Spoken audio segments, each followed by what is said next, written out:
Hello guys, welcome to my channel. आज की video में मैं डे 2 फाउंडेशन बैच का पढ़ाऊँगी और मेरी वीडियो को अपलोड करने में थोड़ा लेट हो गया, उसके लिए सॉरी। तो जैसा कि आपको पता है कि यूपीएससी के लिए बेसिक्स का पता होना ज़रूरी है, इसीलिए मैंने फाउंडेशन बैच के स्टार्ट किया है, जिसमें मैं आपको बेसिक्स के सारे नॉलेज दूंगी कि क्या क्या बेसिक्स में होते हैं। क्लास 6 to 12 की मैं पहले पॉलिटी कंप्लीट करवाऊंगी, फिर हिस्ट्री, ज्योग्राफी, इकोनॉमिक्स, ऐसे मैं धीरे धीरे हर सोशल साइंस के सब्जेक्ट के बेसिक्स को कवर करवाऊंगी 6 to 12 की। आई होप आप मेरी वीडियो आपको अच्छी लगे। तो हम आगे बढ़ते हैं। क्लास 6 की हम बात कर रहे हैं। क्लास 6 में हम social and political life one book पढ़ रहे हैं, जिसमें हमने पिछली क्लास में यूनिट 1 डाइवर्सिटी के बारे में जाना था और जिसमें हमने चैप्टर 1 अंडरस्टैंडिंग डाइवर्सिटी पढ़ा था और चैप्टर 2 आज है हमारा डाइवर्सिटी एंड डिस्क्रिमिनेशन। अगर आपने मेरी चैप्टर 1 अंडरस्टैंडिंग डाइवर्सिटी के वीडियो नहीं देखी है तो प्लीज़ जाके पहले वो वीडियो देखिए, क्योंकि उससे आपको कुछ टॉपिक्स क्लियर हो जाएंगे जो इस चैप्टर में आपके बहुत ज़्यादा हेल्प करेंगे। ठीक है, चलिए हम आगे बढ़ते हैं। आज है हमारा डे 2 फाउंडेशन बैच का चैप्टर नंबर 2 है डाइवर्सिटी एंड डिस्क्रिमिनेशन। इसमें हम जो टॉपिक्स कवर करेंगे वो है डाइवर्सिटी एंड डिस्क्रिमिनेशन क्या है, प्रीजुडिस एंड स्टेरियोटाइप्स क्या होती हैं, इनइक्वालिटी एंड डिस्क्रिमिनेशन कैसे एक दूसरे से डिफरेंट हैं, और स्ट्राइविंग फॉर इक्वालिटी मतलब क्या क्या स्ट्रगल हुए हैं इक्वालिटी के लिए। ये हम इस चैप्टर में पढ़ेंगे 4-5 टॉपिक्स। ठीक है, चलिए अब हम आगे बढ़ते हैं। हमारा पहला टॉपिक है डाइवर्सिटी एंड डिस्क्रिमिनेशन। ठीक है, पहला पॉइंट हमें क्या कहते हैं, diversity is all about how different we all are from each other, कि हम कैसे एक दूसरे से डिफरेंट हैं, यही है डाइवर्सिटी। जैसे कि हम 2 पर्सन को ले और उनके अंदर हम डाइवर्स करें, उनको हम डिफरेंट वे से देखें, तो दोनों एक दूसरे से अलग होंगे। क्यों? क्योंकि उनका टेस्ट अलग होगा, उनके कल्चर अलग होंगे, उनका रिलीजन अलग होगा, उनका जेंडर अलग हो सकता है, उनकी स्किन कलर अलग होगा, उनका फेस अलग होगा। तो ऐसी बहुत सारी चीज़ें जिस वजह से हर पर्सन एक दूसरे से क्या है, डिफरेंट है। एवरीवन इज़ यूनिक, सब एक अपने आप में यूनिक है, कोई एक जैसा नहीं है। ठीक है, सब में कोई ना कोई डिफरेंस है, जिस वजह से वो एक दूसरे से क्या है, डाइवर्स है। इसे ही डाइवर्सिटी कहते हैं। डाइवर्सिटी का सीधा मतलब यही है कि कोई भी पर्सन दूसरे पर्सन से कैसे अलग है, क्या वेज है जिस वजह से वो एक दूसरे से डिफरेंट है, वही है डाइवर्सिटी। दूसरा पॉइंट हमें क्या कहता है, however people who are different में ऑल्सो भी डिस्क्रिमिनेटेड अगेंस्ट, मतलब कि जो पर्सन एक दूसरे से अलग है वो कब किसी ना किसी तरीके से, किसी ना किसी वे से डिस्क्रिमिनेटेड होते रहते हैं दूसरे पर्सन से। जैसे मैं एक एग्जांपल देती हूँ कि अपर कास्ट के लोग जो हैं वो ज़्यादातर लोअर कास्ट के लोग को डिस्क्रिमिनेट करते रहते उनके साथ भेदभाव करते हैं, उनका टच किया हुआ खाना नहीं खाते, उनके हाथ से पानी नहीं पीते। ये सब क्या है, डिस्क्रिमिनेशन के ही एग्जाम्पल हैं। ठीक है, अब हम समझते हैं मेन चीज़ समझते हैं कि डिस्क्रिमिनेशन होता क्या है। Discrimination is when someone is treated badly because they are different from others in some way. Discrimination का मतलब है कि किसी भी पर्सन को बैड तरीके से ट्रीट करना। क्यों? क्योंकि वो एक दूसरे पर्सन से क्या है, डिफरेंट है किसी तरीके से, वही है डिस्क्रिमिनेशन। जैसे मैंने अभी आपको एग्जांपल दिया था, अपर कास्ट के लोग लोअर कास्ट के लोग को डिस्क्रिमिनेट करते हैं। क्यों? क्योंकि वो क्या है, डिफरेंट है उनसे, उनके कास्ट अलग हैं, उनके रहने सहने का तरीका अलग है, जिस वजह से वो क्या करते हैं, डिस्क्रिमिनेट करते हैं दूसरे पर्सन को। ठीक है, यही है। अब किस तरीके से करते हैं, बैडली तरीके से करते हैं, यही है डिस्क्रिमिनेशन। आई होप आपको डिस्क्रिमिनेशन क्लियर हो गया होगा। अगर हमें डाइवर्सिटी की रिस्पेक्ट करनी है तो हम डाइवर्सिटी की रिस्पेक्ट तभी कर पाएंगे जब हम इक्वालिटी को अचीव कर लेंगे। अगर हमने इक्वालिटी अचीव कर ली तो हमारी डाइवर्सिटी की भी रिस्पेक्ट होगी। ठीक है, फिर से मैं आपको समझाती हूँ डाइवर्सिटी क्या होता है। डाइवर्सिटी का मतलब ये है कि कोई भी पर्सन दूसरे पर्सन से किस तरीके से डिफरेंट है, वही है डाइवर्सिटी।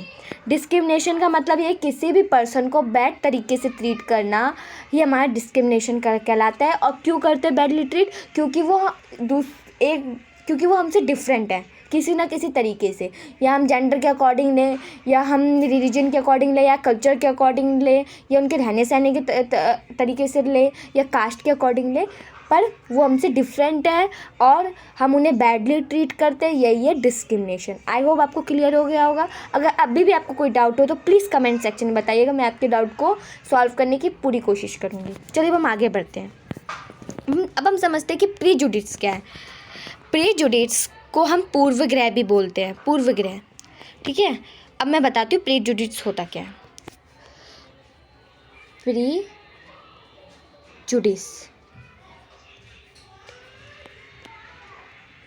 प्रीजुडिस में जो है पर्सन जो है, कोई भी पर्सन के जो ओपिनियन होते हैं वो या तो अनफेयर है या अनरीजनेबल है। उनके ओपिनियन क्या है, अनफेयर और अनरीजनेबल होते हैं, अनरीजनेबल होते हैं, ठीक है। और नेगेटिव होते हैं। क्या होते हैं, नेगेटिव। जैसे कि इंग्लिश लैंग्वेज की बात कर ले, लैंग्वेज की बात करें कि इंग्लिश लैंग्वेज इम्पॉर्टेंट है, अच्छी है, और बाकी सारी लैंग्वेज इम्पॉर्टेंट नहीं है। तो ये क्या है, ये एक राय है, लोगों के मन में थॉट है, ठीक है। पर क्यों थॉट है, कोई रीज़न नहीं है इसका, ना कोई ये अनफेयर है। क्यों, क्योंकि ज़रूरी नहीं है कि हर किसी को इंग्लिश लैंग्वेज पसंद हो। क्यों, क्योंकि हर किसी को अपनी लैंग्वेज पसंद हो सकती है। किसी को हिंदी पसंद हो, किसी को अपनी स्टेट की लैंग्वेज पसंद हो। तो ये उनकी बस लोगों की राय होती है।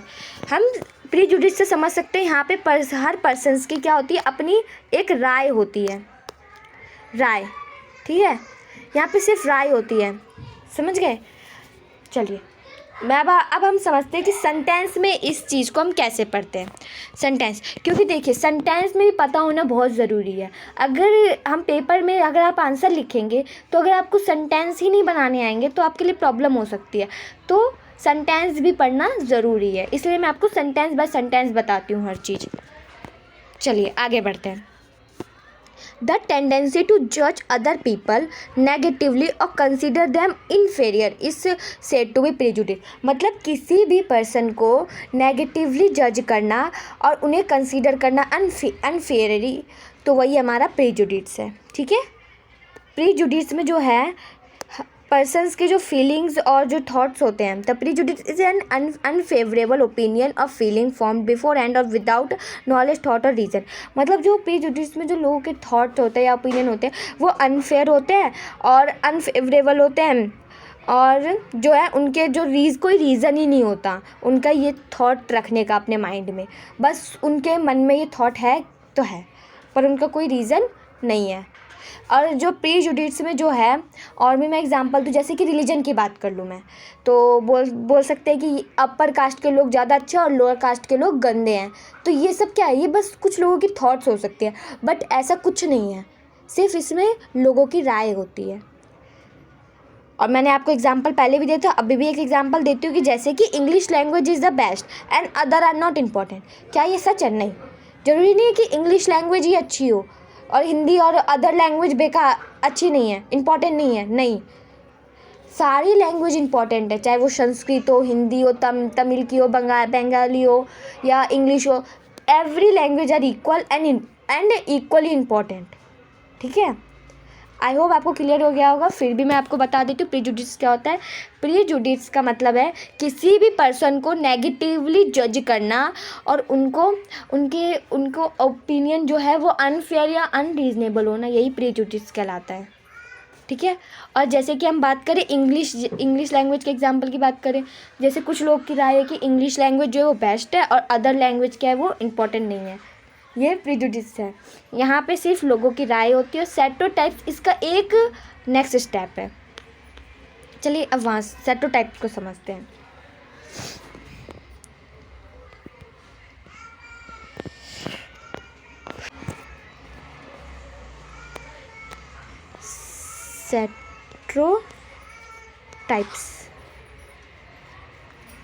स्टेरियोटाइप्स में जो है इसको हम रूढ़िवादी भी कहते हैं। इसमें लोगों के थॉट्स नहीं होते, थॉट्स तो हैं बट वो उनका बिहेवियर में भी ये चीज़ें हम फील करते हैं, हम देख सकते हैं। जैसे कि और ये किसी ग्रुप ऑफ पीपल के लिए ही होते हैं। जैसे हम बात करते हैं जेंडर बेस्ड के बारे में, पहले मैं बताती हूँ। इसमें ज़्यादातर जेंडर बेस्ड के बारे में ही बात होती है स्टेरियोटाइप्स में। और प्रीजुडिस में हम जो है ज़्यादा रिलीजन्स के बारे में भी डिफरेंस कर सकते हैं, कल्चर के बारे में भी कर सकते हैं, जेंडर के बारे में। पर स्टेरियोटाइप्स में मैक्सिमम टाइम जो है जेंडर बेस्ड ही होता है। जैसे कि हम बात करें सॉफ्ट स्पोकन लड़कियां हैं, लड़कियां जो है वो चिल्ला के नहीं बोल सकती, उन्हें धीरे बोलना चाहिए, उन्हें अच्छे से बोलना चाहिए। ये गर्ल्स की आदत है। जो राउडी होते हैं, राउडी जो वर्ड हम यूज़ करते हो ज़्यादातर किसके लिए यूज़ करते हैं? बॉयज़ के लिए, ठीक है। अगर स्पोर्ट्स की बात करें तो स्पोर्ट्स में ज़्यादातर जो है लड़के जाते हैं। ये सब क्या है? लोगों की थॉट्स और बिहेवियर है, ठीक है। बिहेवियर में हम फॉलो कर सकते हैं। जैसे हम बात करें डॉल के साथ सिर्फ गर्ल्स खेल सकती हैं, और जो कार है वो उनके साथ बॉयज़ खेलेंगे। ये सब क्या है? लोगों के थॉट्स जो पुराने समय से चलते आ रहे हैं और अभी भी चल रहे हैं, वही है स्टेरियोटाइप्स। चलिए अभी इसको सेंटेंस में समझते हैं। A stereotype is a generalization about a person or a group of person। stereotype जो है ना वो ना ग्रुप ऑफ पर्सन और ग्रुप ऑफ पीपल पे होता है, बेस होता है। जैसे हम बोलें कि जो बॉयज़ लोग हैं वो सिर्फ ज़्यादातर कार यूज़ करेंगे और उन्हें ब्लू कलर ज़्यादा पसंद होता है। और गर्ल्स के लिए हम क्या यूज़ करते हैं कि उन्हें पिंक कलर पसंद होता है, वो डॉल से खेलना ज़्यादा पसंद करती है। तो यहाँ पे हम ग्रुप ऑफ पीपल की बात करें, ग्रुप ऑफ पीपल्स की, तो ये क्या है? यही है स्टेरियोटाइप्स, ठीक है। और हम बात कर सकते जैसे कि हिंदू रिलीजन है वो ज़्यादा अच्छा है, मुस्लिम रिलीजन अच्छा नहीं है, या मुस्लिम रिलीजन ज़्यादा अच्छा है, हिंदू रिलीजन अच्छा नहीं है। तो ये क्या है? ग्रुप ऑफ पीपल की हम यहाँ पे बात कर रहे हैं। वहाँ पे स्टेरियोटाइप्स में हम ग्रुप ऑफ पीपल की बात करते हैं, ठीक है। और जो यहाँ पे प्रीजुडिस था वहाँ पे कुछ लोगों की बात करते हैं, ठीक है। आई होप आपको क्लियर हो गया होगा दोनों में डिफरेंस। प्रीजुडिस से एक नेक्स्ट स्टेप जो है वो स्टेरियोटाइप्स है। प्रीजुडिस में हम जैसे राय देते हैं, स्टेरियोटाइप्स में हम उन्हीं राय को फॉलो करते हैं, वही है स्टेरियोटाइप्स, ठीक है। आगे पढ़ते हैं। We restore to prejudice by ascribing characteristics to a person based on a stereotype without the knowledge of complete facts। हम जो है प्रीजुडिस करते हैं बट हमें कोई नॉलेज ही नहीं होती, हम क्यों कर रहे हैं ऐसा, हम क्यों ऐसी राय दे रहे हैं। जरूरी है कि लड़कियाँ धीरे बोले? क्यों? वो तेज से नहीं बोल सकती, वो चिल्ला के नहीं बोल सकती। स्पोर्ट्स में जरूरी है लड़के ही जाए? क्यों लड़कियाँ नहीं जा सकती? लड़कियों को खेलना नहीं आता। राउडी वर्ड हम क्यों लड़कों के लिए यूज़ करते हैं? क्यों लड़कियों के लिए यूज़ नहीं कर सकते? पर ये सब क्या है? एक थॉट है लोगों के मन में, फैक्ट कंप्लीट कोई नॉलेज नहीं है इसके बारे में। विदाउट नॉलेज के वो लोग ही फॉलो करते आ रहे, ठीक है। आगे बढ़ते हैं। It reduce an individual to a rigid image and does not consider the fact that human beings are complex. जो लोग स्टीरियोटाइप्स करते हैं, जो लोग दूसरों को डिफरेंट समझते हैं, वो ये नहीं समझते हैं कि ह्यूमंस बीइंग्स जो है वो एक दूसरे से डिफरेंट है, उनकी जो विशेषता है वो कॉम्प्लेक्स है, कोई एक दूसरे की तरह सेम नहीं है। ये जो लोग हैं ना वो समझते नहीं हैं, ठीक है। पर वो स्टीरियोटाइप्स करते हैं, वो अपनी धारणा को एकदम पक्का कर लेते हैं और उस पर चलते रहते हैं, ठीक है। यही है स्टीरियोटाइप्स में हम बोल सकते हैं स्टीरियोटाइप्स में कि जो लोग हैं वो अपनी राय को पक्का करके और उसी राय पे चलते हैं, उसी राय को फॉलो करते हैं। जैसे कि उन्होंने क्या बोला कि लड़के और लड़कियां इक्वल नहीं होंगी। जो लड़के हैं वो ज़्यादातर ब्लू रंग पसंद करेंगे और कार से खेलेंगे, और लड़कियां जो है पिंक रंग पसंद करेंगे और डॉल से खेलेंगी। और वो यही कल्चर फॉलो करते आ रहे। यही है रूढ़िवादी, यही है स्टीरियोटाइप्स, ठीक है। लास्ट पॉइंट को हम समझते हैं। Stereotypes suggest that people or group of people are the same although they are quite different। Stereotypes में लोग जो है ना ये समझते हैं कि जो ग्रुप ऑफ पीपल है वो सेम है, बट वो ये नहीं समझते कि वो एक दूसरे से डिफरेंट है, उनके बिहेवियर डिफरेंट है। बेशक लड़कियाँ धीरे बोलती है पर उनकी ये बिहेवियर में हमने पहले से ही चीज़ें डाल रखी है।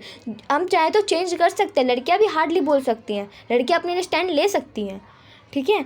बट क्या है जो उन्होंने बस दिमाग में अपने डाल रखा है ये चीज़, ठीक है। आई होप आपको क्लियर हो गया होगा स्टीरियोटाइप्स क्या होता है। देखिए स्टीरियोटाइप्स का मतलब ये है कि अपनी राय को एकदम पक्का करना और उसी राय पर चलते रहना, ठीक है। यही है स्टीरियोटाइप्स। चलिए अब आगे बढ़ते हैं। मैं अब कॉन्स्टिट्यूशन के कुछ आर्टिकल्स के बारे में बताती हूँ, ठीक है। जैसे आर्टिकल 14 to 18 जो है, इसमें हमें पता है कि राइट टू इक्वलिटी की बात होती है, ठीक है। और जो आर्टिकल 17 जो है, अभी जो आर्टिकल 17 की हम बात करें, ये अनटचेबिलिटी की जो ओब्लाइज्ड और पनिशेबल ओफेंस, मतलब जो अनटचेबिलिटी को फॉलो करेंगे उसको पनिशेबल ऑफेंस दिया जाएगा, उसको पनिशमेंट दी जाएगी, ठीक है। ये आर्टिकल 17 हमसे कहता है। आर्टिकल 14 to 18 हमारा क्या है कि राइट टू इक्वलिटी, हर पर्सन जो है इक्वल है, सबको समानता का अधिकार है। और आर्टिकल 17 हमें ये बताता है कि अगर कोई भी पर्सन अनटचेबिलिटी को फॉलो करता है तो उसे पनिश किया जाएगा। अब हम समझते हैं कि लॉ क्या होता है, ठीक है। द फंडामेंटल लॉ रिटन और unwritten that establish the character of a government by defining the basic principle to which society must confirm, ठीक है। मतलब लॉ ये है कि एक ये फंडामेंटल लॉ, ये रिटन भी हो सकता है और अनरिटन भी हो सकता है। ज़रूरी नहीं कि लिखा हुआ ही हो और ज़रूरी नहीं कि लिखा हुआ ना हो। और ये क्या करता है कि ये गवर्नमेंट को डिफ़ाइन करता है उसके बेसिक्स प्रिंसिपल को, जिस पे जो सोसाइटी है वो उसको फॉलो करती है, रूल्स एंड रेगुलेशंस को। यही है हमारा लॉ। चलिए अब डिस्क्रिमिनेशन को अच्छे से समझते हैं। When people act in a way that is due to the prejudice और stereotype then discrimination takes place. देखिए, जब भी कोई एक्ट हो रहा है दूसरे पर्सन के साथ, क्योंकि उसके प्रीजुडिस की वजह से या स्टीरियोटाइप्स की वजह से, तो डिस्क्रिमिनेशन होता है। जैसे कि मैं एग्जांपल दूं, not sharing the same seat with a person of another caste is a form of discrimination. मतलब किसी दूसरे पर्सन के साथ सीट को शेयर ना करना, क्योंकि वो अनदर कास्ट का है, इसे ही हम डिस्क्रिमिनेशन कहते हैं। चलिए अब हम अनटचेबिलिटी को समझते हैं। A form of discrimination in which particular caste of people is considered inferior or upper caste people is called untouchability. By upper caste people is called untouchability. मतलब ये एक डिस्क्रिमिनेशन का ही फॉर्म है, जिसमें क्या होता है, कोई पर्टिकुलर कास्ट के पीपल जो है उनको इम्प्योर कहा जाता है। किसके थ्रू? अपर कास्ट के थ्रू, अपर कास्ट पीपल के थ्रू। वही है अनटचेबिलिटी। जैसे कि मैंने आपको पहले भी अभी वीडियो पर थोड़ी देर पहले ही अभी एग्जांपल दिया था, जैसे अपर कास्ट के लोग जो होते हैं वो छोटे कास्ट के, लोअर कास्ट के लोगों का टच किया हुआ खाना या पानी नहीं खाते और पीते हैं, ठीक है, या उनको अपनी चीज़ें छूने नहीं देते, उनके साथ सीट शेयर नहीं करते। ये क्या? ये अनटचेबिलिटी है, ठीक है। और इसे दैट कास्ट को, जो कास्ट अनटचेबिलिटी को फील कर रही है, उस कास्ट को हम बोलते हैं अनटचेबल्स। क्या बोलते हैं? अनटचेबल्स, ठीक है। अब लास्ट टॉपिक है हमारा द प्रीएम्बल। ये इम्पॉर्टेंट टॉपिक है, ठीक है। इसी में ही हम प्रीएम्बल को ये बोल सकते हैं कि हमारे कॉन्स्टिट्यूशन, जो रूल्स एंड रेगुलेशंस है हमारे नेशन की, उसका क्या है? एक समरी है। क्या है? समरी। चलिए समझते हैं इसको क्या है आखिर। The first page of the Constitution that presents a summary of the rules by which the nation must function is called preamble. जो फर्स्ट पेज है हमारे कॉन्स्टिट्यूशन का, ये प्रेजेंट करता है जो भी हमारे रूल्स है नेशन के, या जो इम्पोर्टेंट फंक्शन है वो इसकी समरी रिप्रेजेंट करता है। कौन? प्रीएम्बल। प्रीएम्बल में हमारे पूरे नेशन के जो रूल्स एंड रेगुलेशंस हैं, वो फंक्शंस जो हैं, उसके पूरा समरी है। किसने? प्रीएम्बल में। चलिए मैं आपको प्रीएम्बल दिखा देती हूँ, हिंदी इंग्लिश दोनों में। देखिए, the constitution of India preamble, हमारे इंडियन कॉन्स्टिट्यूशन का प्रीएम्बल, ठीक है। ये देख, we the people of India having solemnly resolve to constitute India into a sovereign, socialist, secular, democratic republic and to secure to all citizens, ठीक है।